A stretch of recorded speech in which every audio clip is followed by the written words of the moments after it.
నమస్కారాలు.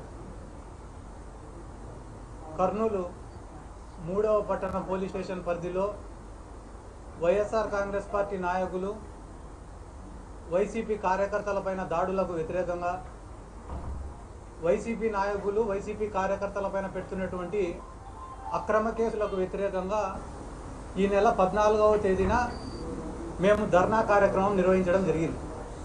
ఆ ధర్నా కార్యక్రమం యొక్క ముఖ్యమైన ఉద్దేశం ఏమిరా అంటే, ఇదే కర్నూలు పట్టణంలో సతీష్ అనే పిల్లోడు ఆత్మహత్య చేసుకొని చనిపోయినాడు.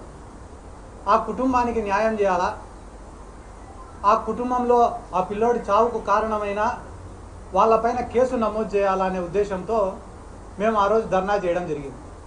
అంతేకాకుండా బాలు అనే పిల్లోడి పైన పోలీసుల వేధింపులు ఆగాల అనే ఉద్దేశంతో మేము ధర్నా చేసినాం.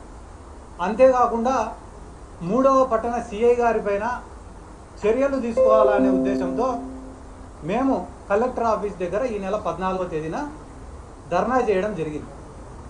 ప్రభుత్వాన్ని ప్రశ్నించినామని, మంత్రి గారిని ప్రశ్నించినామని గడిచిన 3 రోజులుగా తెలుగుదేశం పార్టీ వాళ్ళు, స్థానిక తెలుగుదేశం పార్టీ వాళ్ళు, ఎమ్మెల్యేలు, మంత్రులు, ఎంపీలు, లోకల్ ఉన్న రౌడీ సీటర్లు, చివరిగా నిన్న మొన్న టీజీ వెంకటేష్ గారు అందరూ కూడా రకరకాలుగా మాట్లాడినారు.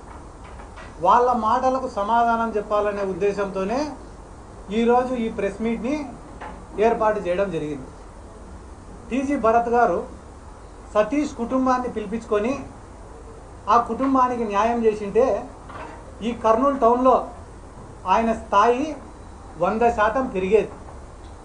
ఆయన ఆ పని చేయకుండా సిద్ధార్థ రెడ్డిని తిట్టిన వాళ్ళకి 10,000 రూపాయలు, సిద్ధార్థ రెడ్డి పైన సెల్ఫీ వీడియో చేసిన వాళ్ళకి 20,000 రూపాయలు, ప్రెస్ మీట్ పెడితే గాన కార్పొరేటర్ సీటు, అంతకన్నా ఎక్కువ సిద్ధార్థ రెడ్డి ఇంటిపైకి పోతామని చెప్తే గాన స్టోర్ బియ్యము, ఈ మాటలు ఈ డీల్లు అన్నీ చేయడంతో ఆయన స్థాయి 500% ఈ కర్నూల్లో పడిపోయింది. నేను అడిగిన ప్రశ్న ఏంది, వాళ్ళని సతీష్ అనే కుటుంబానికి ఒక దళిత పిల్లోడికి న్యాయం చేయమని నేను అడిగితే ఆయన ప్రెస్ మీట్ పెట్టి చెప్పిన మాట ఏమో తెలుసా? సిద్ధార్థ, నువ్వు టికెట్ తెచ్చుకో, 3 ఎలక్షన్లు చేసినావు, 3 ఎలక్షన్లు చేసినా కూడా నీకు ఏ పార్టీ టికెట్ ఇవ్వాలి అని మాట్లాడుతున్నాడు ఆయన. భరత్ గారు, మీ వయసు ఎంత సార్? 50 సంవత్సరాలు. మీరు ఎమ్మెల్యే అయింది ఏ వయసులో సార్? 48 సంవత్సరాలకి. మీరు మొట్టమొదటిసారి ఎమ్మెల్యేగా నిలబడింది ఎప్పుడు సార్? 43 సంవత్సరాలు. నా వయసు ఎంత సార్? 33 సంవత్సరాలు. నీ వయసు వచ్చినప్పటికీ కూడా నాకు టికెట్ రాకుంటే అప్పుడు అడుగు. నేను ఎమ్మెల్యే కావాలనే కోరిక నాకన్నా ఎక్కువ నీకు ఉండడం ఏంది? 33 సంవత్సరాలకు నేను శాప్ చైర్మన్ అయినా, రాష్ట్ర వైఎస్ఆర్ కాంగ్రెస్ పార్టీ యువజన విభాగం అధ్యక్షుడినైనా, నందికొట్కూరు నియోజకవర్గానికి ఇన్ఛార్జినైనా, నా ఎంట తిరిగిన ఎంతోమందిని ఎంపీటీసీలుగా, జెడ్పీటీసీలుగా, సర్పంచ్లుగా, మున్సిపల్ కౌన్సిలర్లుగా, చైర్మన్లుగా గెలిపించుకున్నా. ఈ రాష్ట్రంలో ఎన్నో నియోజకవర్గాలు పార్టీ తరఫున ప్రచారానికి పోయినా, ఎన్నో ప్రెస్ మీట్లు పెట్టినా, ర్యాలీలు చేసినా, ధర్నాలు చేసినా, 33 సంవత్సరాలకే సిద్ధార్థ రెడ్డి అంటే ఒక గుర్తింపు నేను తెచ్చుకున్నా. అదే 33 సంవత్సరాలకు మీరు ఉయ్యాలు ఊగుతాయినారా సార్? నేను అడిగే ప్రశ్న ఏంది? సతీష్ అనే కుటుంబానికి న్యాయం చేయండి సార్ అని నేను అడుగుతుంటే, సిద్ధార్థ టికెట్ తెచ్చుకో, నిలబడు, ఇదే నువ్వు మాట్లాడే మాట. అది అయిపోయిన తర్వాత ఏం చెప్తున్నారు సార్ మీరు? సిద్ధార్థ ఫాల్స్ అలిగేషన్స్ చేయొద్దు అని మాట్లాడుతున్నారు. మీరు ఏ ఫార్మా కంపెనీ కాడ డబ్బులు తెచ్చుకున్నారనేది నేను చెప్పేదానికి సిద్ధంగా ఉండా, కానీ గవర్నమెంట్లో ఉండేది మీరు. నేను ఫార్మా కంపెనీ పేరు చెప్తే ఏం చేస్తారు మీరు? వెంటనే రేపు పొద్దున్నే ఆ ఫార్మా కంపెనీ వాడిని మీ మీడియా ముందర కూర్చోబెట్టి మేము టీజీ భరత్కు ₹1 కూడా ఇవ్వలేదని చెప్పిస్తారు. ఫాల్స్ అలిగేషన్లు చేసినాడు సిద్ధార్థ రెడ్డి అని మాట్లాడుతున్నారు. ఫాల్స్ అలిగేషన్లు చేసింది సిద్ధార్థ రెడ్డి కాదు. ఫాల్స్ అలిగేషన్లు చేసి అధికారంలోకి వచ్చింది తెలుగుదేశం పార్టీ నాయకులు. ఇదే కర్నూలు టౌన్లో నారా లోకేష్ పాదయాత్రకు వచ్చినప్పుడు హఫీజ్ ఖాన్ 600 కోట్లు ఎత్తినాడు అని చెప్పి మీరు అలిగేషన్ చేసినారు. ఈరోజు టీజీ భరత్ గారు మంత్రి 2 ఏళ్ళు అయింది, కూటమి గవర్నమెంట్ ఏర్పడి 2 ఏళ్ళు అయింది. కనీసం 6 కోట్లన్నా రికవరీ చేసినారా? దిన్నదేవరపాడు కాడ ఉండే ఈ రోజు కూడా వెంచర్లు వేసుకుంటున్నారు, అమ్ముకుంటున్నారు. మీరు అడ్డుకున్నారా? మా పక్క నియోజకవర్గంలో కాటసాని రాంభూపాల్ రెడ్డి గారు ఉన్నారు. ఆయన పైన నారా లోకేష్ చేసినటువంటి అలిగేషన్ ఏంది? కబ్జాల కాటసాని రాంభూపాల్ రెడ్డి గారి చెరలో నుంచి ఈ రోజు వరకు మీరు ఎన్ని ఎకరాల భూమిని రికవర్ చేసినారు? ఎన్ని ఎకరాల భూమిని మీరు పేదవాళ్ళకు పంచినారు? గుండు సున్నా. అంటే ఫేక్ అలిగేషన్లు చేసేది మీరేనా? అయిపోయిన తర్వాత ఆడ శ్రీశైలంకు పోయినారు. ఆడ ఉన్న శిల్పా చక్రపాణి రెడ్డికి ఒక పేరు పెట్టినారు. ఏమని? చీటింగ్ చక్రపాణి రెడ్డి అని పెట్టినారు. ఆయన పైన ఈ రోజు వరకు ఎన్ని చీటింగ్ కేసులు నమోదు చేసినారు?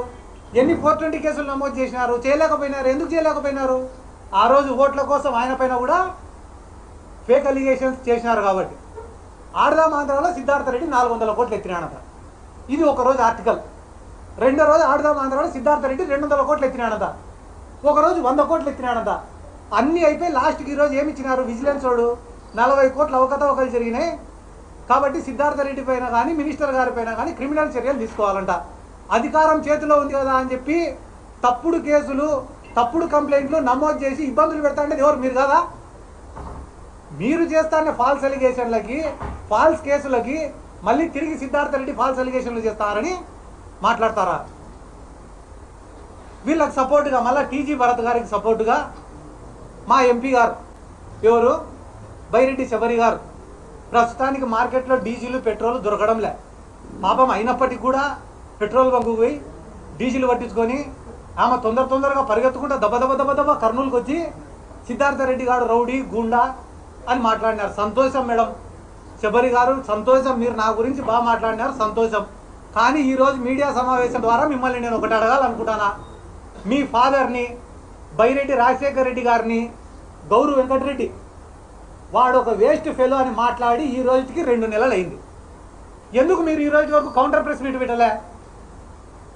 నందికొట్కూరు మార్కెట్ యార్డ్లో మాండ్ర శివానందరెడ్డి అని ఆయన ఇదే బైరెడ్డి రాజశేఖర రెడ్డి గారిని ఈ నందికొట్కూరులో 2 సార్లు ఎమ్మెల్యే గెలిచిన ఒక జోకర్ గాడు ఉన్నాడని మాట్లాడినాడు. దానిపైన మీరు ఎందుకు ప్రెస్ మీట్ పెట్టాలా? స్పందించలే. నందికొట్కూరు ఎమ్మెల్యే జయసూర్య గారు ఏమన్నాడు? ఆయన బైరెడ్డి రాజశేఖర రెడ్డికి మా తెలుగుదేశం పార్టీకి సంబంధమే లేదు, అతను చెప్తే ఏ ఒక్క అధికారి కూడా స్పందించాల్సినటువంటి అవసరం లేదు అని చెప్పి 100 మంది ముందర మాట్లాడినాడు. దానిపైన మీరు ఎందుకు స్పందించలే? దానిపైన స్పందించారు. కానీ సిద్ధార్థ రెడ్డి పైన స్పందించాలంటే మాత్రం వెంటనే పరిగెత్తుకుంటూ వస్తారు. పరిగెత్తుకుంటూ వచ్చి రౌడీ గూండా క్రిమినల్. సిద్ధార్థ రెడ్డి గారు రౌడీనా కాదా అని చెప్పడానికి మిమ్మల్ని ఎంపిక చేసినారా? 5 పైసలైనా నిజాయితీ ఉండాలి కదా. పిల్లల్ని గారవంగా చూసుకునే తల్లిదండ్రులు ఉంటారు, అల్లారు ముద్దుగా చూసుకునే తల్లిదండ్రులు ఉంటారు. కానీ కొండ మీద కోతినైనా తీసుకొని వచ్చి ఇచ్చే తల్లిదండ్రులు చాలా తక్కువగా ఉంటారు. బైరెడ్డి శబరి గారికి డాడీ నాకు ఎంబీబీఎస్ సీట్ కావాలంటే కొనిచ్చినాడు. డాడీ నాకు పీజీ సీట్ కావాలంటే కొనిచ్చినాడు. డాడీ నాకు ఎంపీ సీట్ కావాలంటే కొనిచ్చినాడు. 100 కోట్ల ఆస్తులు ఇచ్చినాడు. ఈ ప్రపంచంలోనే లావిష్ లైఫ్ స్పెండ్ చేసుకునేంత అవకాశం నీకు ఇచ్చినాడు మీ ఫాదర్. అటువంటి మీ ఫాదర్ని ఎవడు పడితే వాడు విమర్శిస్తుంటే ఒక్కరోజు స్పందించని బైరెడ్డి శబరి గారు సిద్ధార్థ రెడ్డి పైన మాట్లాడమంటే మాత్రం అమెరికాలో ఉన్న ఫ్లైట్ ఎక్కి కర్నూలుకి వస్తారు. ఎందుకు? ప్రతిపక్షంలో ఉండాలే, ఏం మాట్లాడినా చెల్లిపోతుంది. నేనేమన్నా మాట్లాడినా తిరిగి మాట్లాడాడులే.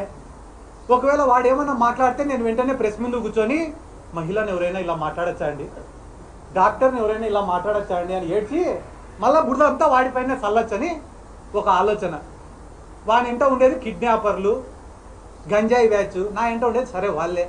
నిన్న ఆమె ప్రెస్ మీట్ మాట్లాడే ముందర ఆమె వెనక నిలబడిన ఒక్కొక్కని పేరుతో సహా చెప్తా నా వల్ల లాభ పొందినాడు. ఆమె వెనక పక్క నిలబడిన చెరుకుచర్ల సుధాకర్ రెడ్డి అనేటువంటి మున్సిపల్ చైర్మన్ చేసింది సిద్ధార్థ రెడ్డి. మున్సిపల్ చైర్మన్ అయ్యేదానికి డబ్బులు ఖర్చు పెట్టుకున్నాడు, అది కూడా నష్టపోకూడదని అతని బిడ్డకు మెడికల్ సీట్, 1 కోటి రూపాయలు విలువ చేసే మెడికల్ సీట్ ఇప్పించింది ఇదే సిద్ధార్థ రెడ్డి. వీళ్ళు 24 గంటలు ఒకడేమో యూట్యూబ్ స్టార్ అంటాడు, ఒకడేమో ఫ్యాక్షనిస్ట్ అంటాడు, ఒకడేమో రౌడీ అంటాడు, ఒకడేమో స్టాండప్ కమిడియన్ అంటాడు. ఏంది ఇన్ని పాత్రలు పోషిస్తానన్నా నేను? ఒకడు శాప్ చైర్మన్ అంటాడు, ఒకడు యువజన విభాగం అధ్యక్షుడు అంటాడు. ఇవన్నీ అయిపోయిన తర్వాత సరే కుక్కలు మురుగుతుంటాయి, మాట్లాడకూడదు, నేను పిల్లోడికి న్యాయం చేయాలని పోరాడినా, అంతకుమించి